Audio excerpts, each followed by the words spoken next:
Brooke, tell us a little bit about your acting life. What maybe were the joys of those early years?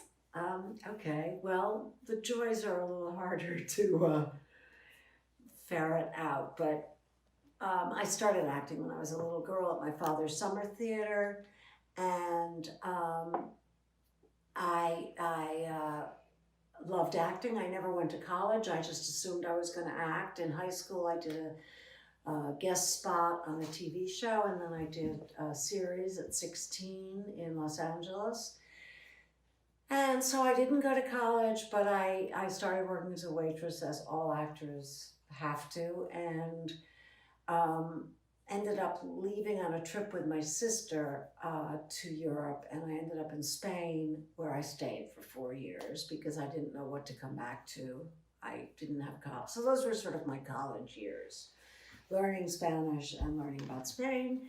Came back to New York and started auditioning, pounding the pavements, and I was pretty lucky in my career, even though it's you spend 75% of your time looking for work. It's not fun. And auditioning, which is just hideous. I mean, trying to make people like you, it just sets you up. And especially as a woman, it's such a setup for, you know, everything, for being abused sexually, for everything. Well, that was a question I wanted to ask later, but I think I'll just jump in right now.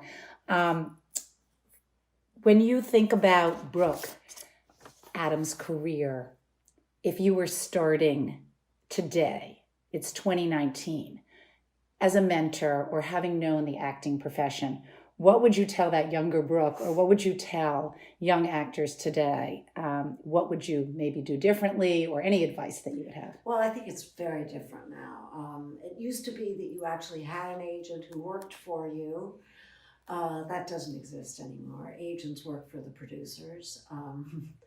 You now have to have an agent, a manager, a lawyer, and none of them do anything. Well, the lawyers negotiate the deal. So what I see happening much more, and it's because of the internet and all of that, people creating their own projects, and there are so many places that you can put projects if they're good online streaming, that there's no reason not to if you have the talent. So I didn't know that when I was growing up. It wasn't that way. It was you were an actress.